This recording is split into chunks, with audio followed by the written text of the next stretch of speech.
In this video, I'm going to explain how to play Kamuri, which is sometimes called nayashi, on the Shakuhachi. This is a very important technique that is used frequently in the traditional Shakuhachi honkyoku. Hi, I'm Marcus and I play the Shakuhachi. So today let's look at Kamuri, which is also sometimes called nayashi. Kamuri is this technique, or you can play it with a bit more emphasis. At the core of Kamuri is a slide upwards of the pitch between two notes. So this is a special kind of glissando, if you like. So let's first look at this upward slide of the whole figure, because this is an aspect that my students often find a bit confusing. So for example, for re, you start at re medi and go up to re. Okay, you start at the meri note, go up to the next hayakari note. This slide up is a whole step, like here from re medi to re. But you also have figures where it's just half a step, for example from circle u to u.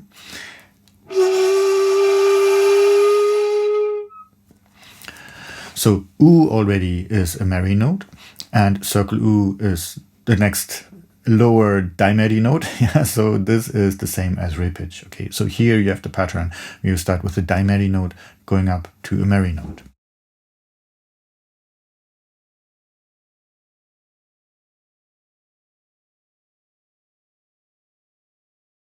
A crucial aspect, especially in the KSK system, is that the starting and ending pitches are played exactly.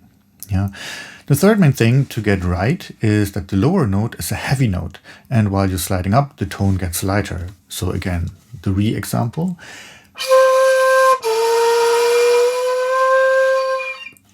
And the dimeri note is relatively speaking heavier than the higher note. So to recap what I've said so far, we are talking about an upward slide where the starting and ending pitches have to be played exactly, and the lower note has a relatively higher weight than the higher note. Now let's look at the full pattern of Kamuri or nayashi. The terms are really interchangeable, but some people like to make a distinction, and we will get to that in a moment. As I already said, at the core of Kamuri or nayashi is this slide upwards, but the full pattern consists of starting with a high note, going down and back up. So in the case of re, re, re medi, re. So these are just the notes, and you slide down and slide back up.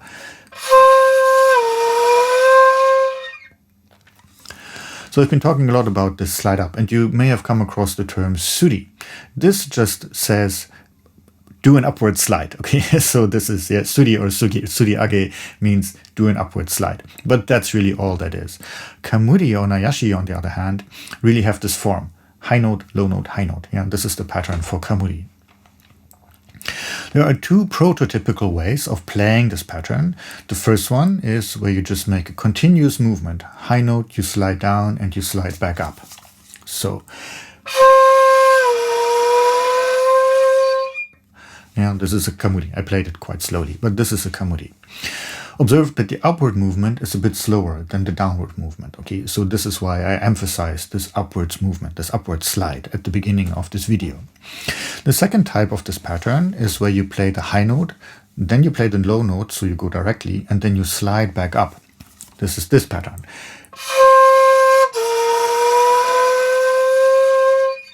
Okay, so high note, low note, slide back up to the high note. Some people like to make the distinction in terminology between these two prototypes, and they call the first type, where you slide down and up, Kamuri, and the second, where you jump down and then you slide back up slowly, they call nayashi.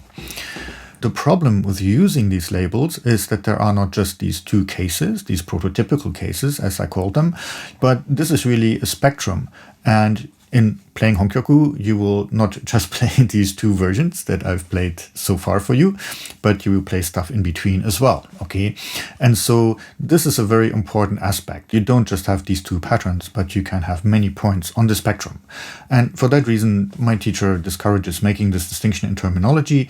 Personally, I think that sometimes it may be useful, But it is really important to be always aware that these are just 2 points on the spectrum. As we already saw earlier, one important aspect is that the emphasis is on the lower note, but this is a merry note, right? Or even a di-merry note. So it can be a bit tricky to make it heavy, because merry notes are always quieter than kari notes. Otherwise, it's difficult to play them with the correct pitch. So how do you make a merry note heavy? Big question. You have basically 3 options: volume, duration, and sound. If it is possible in a piece to make the lower note loud, this is often the easiest option. And for merry notes that are high in the octave, so this means notes like E or Re, Chi, U even, yeah, this is sometimes possible. So you can play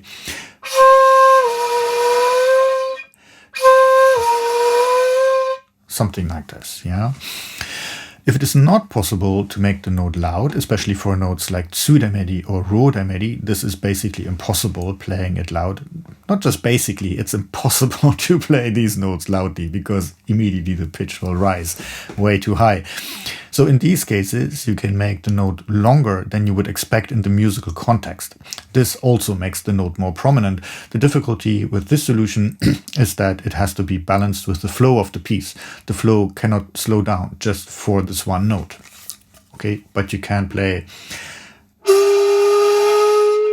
Yeah, I made the note longer.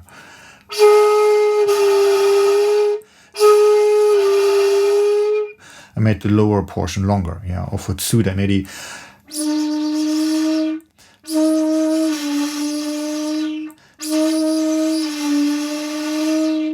But this is really difficult to demonstrate without the musical context, right? Because the length of the note or the low portion of the note, you can only really judge by the overall flow of the piece. The third option is to use a bit of muraiki for playing the low note, so you can change the sound color of the low note. This actually has 2 benefits. Even just adding a bit of muraiki sounds stronger. Yeah, so